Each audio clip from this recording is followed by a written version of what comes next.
ناظرین کرام، السلام علیکم ورحمۃ اللہ وبرکاتہ۔ زمانۂ جاہلیت میں نیروز اور مہرجان کے نام سے دو عید یا دو تہوار منائے جاتے تھے۔ حضور اکرم صلی اللہ علیہ وآلہ وسلم سے پہلے یہ دو تہوار موسم بہار کی آمد و رفت کے متعلق غالباً ہوا کرتے تھے۔ حضور اکرم صلی اللہ علیہ وآلہ وسلم جب مدینہ منورہ تشریف لائے، صحابہ کرام رضوان اللہ تعالی علیہم اجمعین نے آپ سے عرض کیا، یا رسول اللہ، ہم اسلام سے پہلے دو روز خوب کھیل کود کیا کرتے تھے، خوشیاں منایا کرتے تھے۔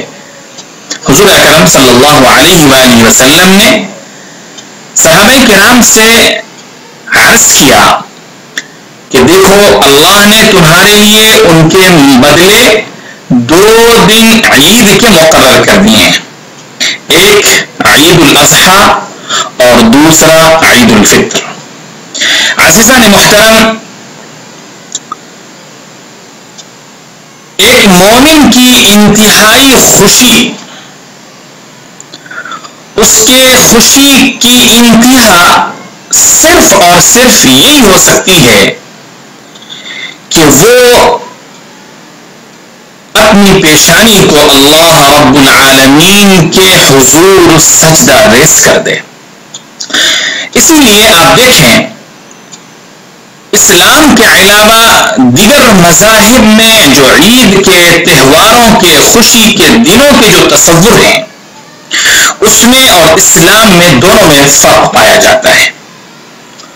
اسلام نے آ کر بتایا، خوشی کا ہرگز یہ مطلب نہیں ہے کہ انسان لہو و لعب میں مشغول ہو جائے۔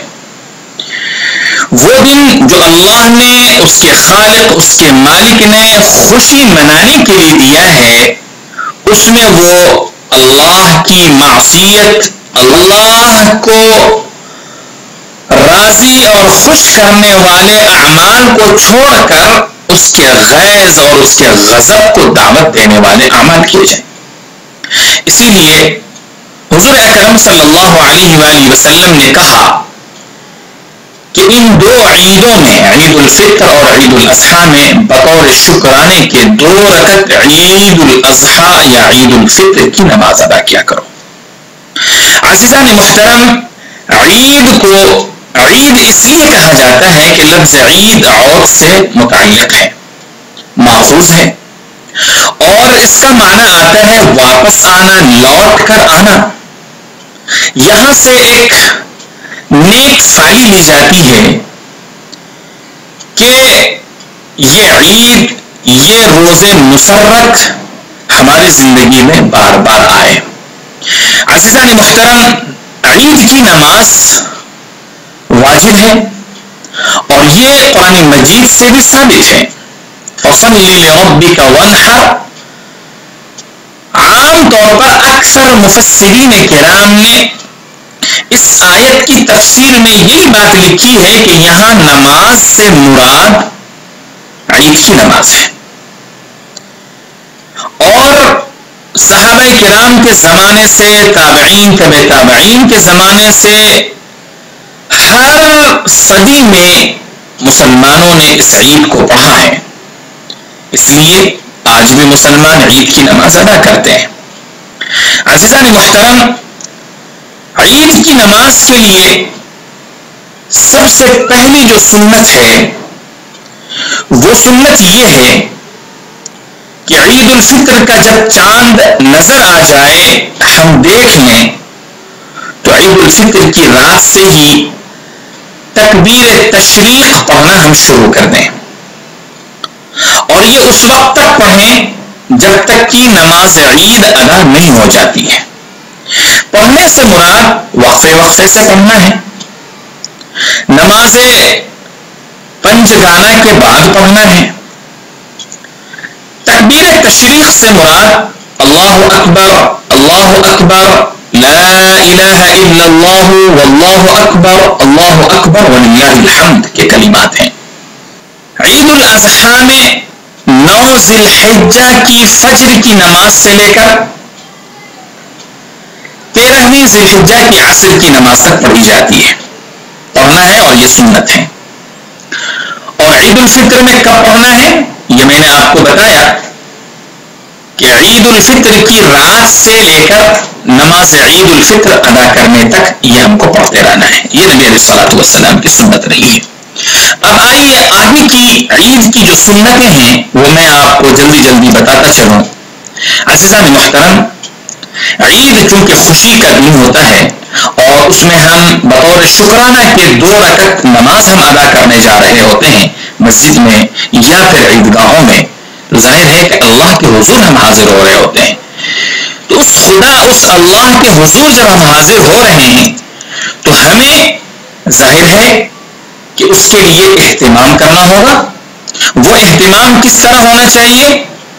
اللہ رب العالمین نے ہماری مرضی پر نہیں چھوڑا، بلکہ اس میں بھی ہمیں حکم دیا کہ میرے محبوب جناب محمد رسول اللہ صلی اللہ علیہ وآلہ وسلم کی مرضی، ان کی سنت، ان کے بتائے ہوئے طریقے کے مطابق اپنے آپ کو تیار کرو اور میرے حضور آ جاؤ اور پیش ہو جاؤ، 2 رکعت نماز دوگانہ ادا کرو۔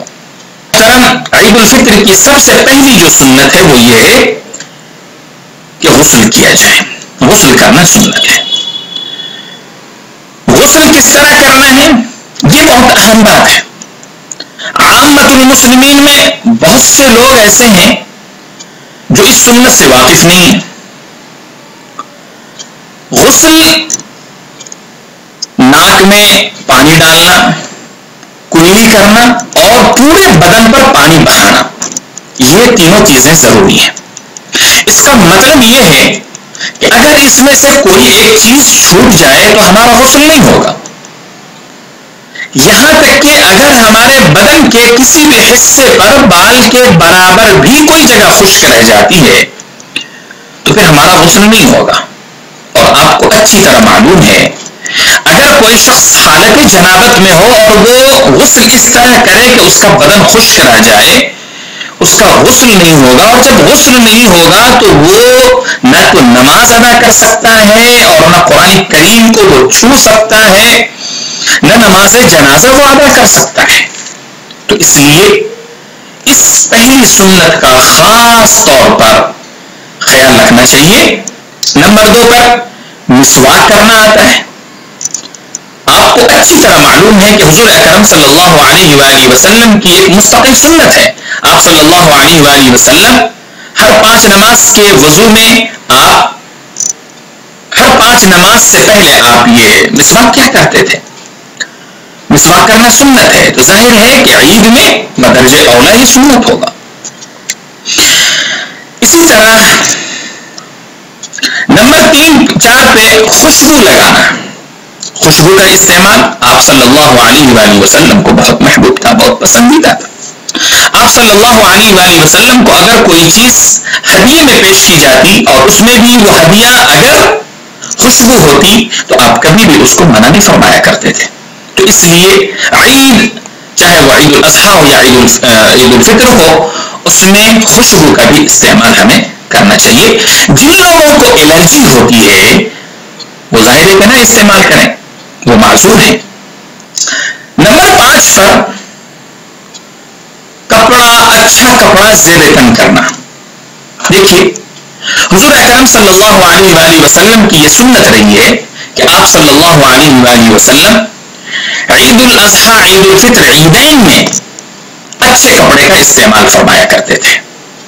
چنانچہ روایت میں آتا ہے کہ آپ صلی اللہ علیہ وآلہ وسلم کے پاس لال دھاری والی چادر ہوا کرتی تھی جس کا آپ خاص طور سے عیدین میں استعمال فرمایا کرتے تھے۔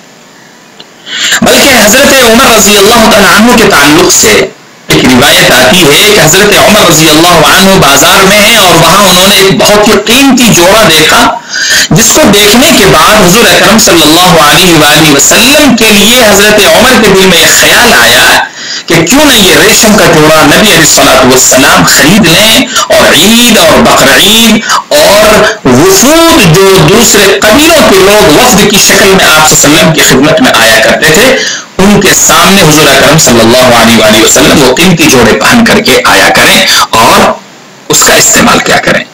نبی علیہ الصلوۃ والسلام کی خدمت میں حضرت عمر رضی اللہ عنہ پہنچتے ہیں اور جا کر حضرت عمر کہتے ہیں کہ یا رسول اللہ میں نے اس طرح کا یہ قیمتی لباس آپ کے لیے پسند فرمایا ہے, آپ اسے لے لیں.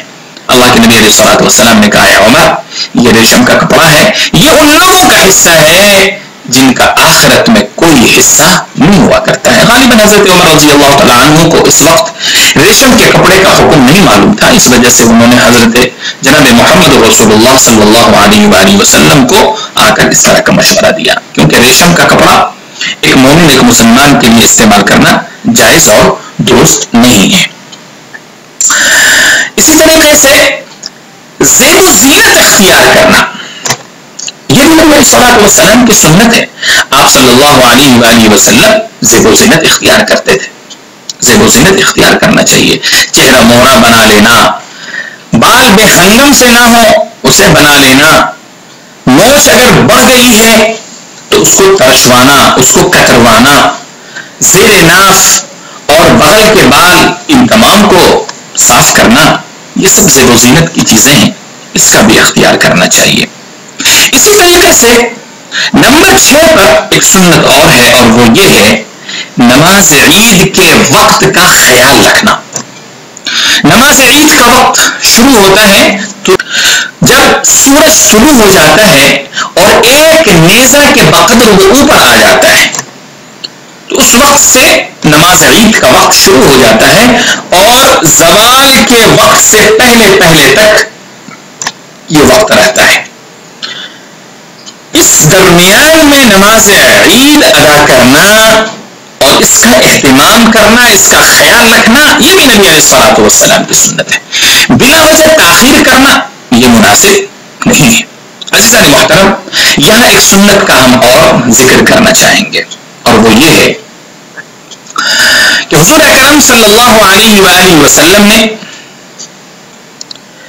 ایک صحابی حضرت عمرو بن حزم رضی اللہ تعالی عنہ کو خط لکھا اور اس خط میں آپ صلی اللہ علیہ وآلہ وسلم نے یہ حکم لکھا کہ دیکھو عجلوا الاضحى واخروا الفطر, کہ جب عید الاضحیٰ کی نماز ادا کر رہے ہو تو اس کو جلدی ادا کر لیا کرو, اور جب عید الفطر کی نماز ادا کر رہے ہو تو اسے تھوڑی تاخیر سے, تھوڑی دیر سے ادا کیا کرو.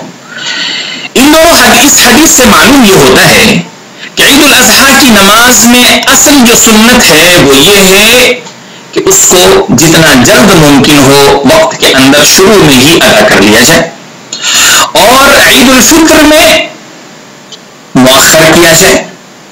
عزیزان محترم, آپ صلی اللہ علیہ وسلم نے دونوں کے درمیان میں یہ فرق تقدیم و تاخیر کا کیوں کیا ہے؟ یہ اس لیے کیا ہے کہ بقرعید میں لوگوں کو قربانی کرنا ہوتا ہے, تو جتنی جلدی نماز عید سے وہ فارغ ہو جائیں گے اتنی ہی جلدی وہ گھر پر جا کر اللہ کے لیے قربانی کر سکیں گے, اور قربانی کر کے گوشت تیار کر کے پھر وہ اس کو تناول فرما سکیں گے. عید الفطر میں آپ نے دیر کرنے کے لیے اس لیے حکم فرمایا کہ عید الفطر میں صدقۃ الفطر نماز عید سے پہلے ادا کرنے کا آپ صلی اللہ علیہ وسلم نے حکم دیا ہے. اب جتنی دیر سے نماز ادا کی جائے گی لوگوں کو وقت ملے گا, لوگ اس وقت میں اپنے صدقات آ کر کے جمع کر سکیں گے اور ادا کر سکیں گے.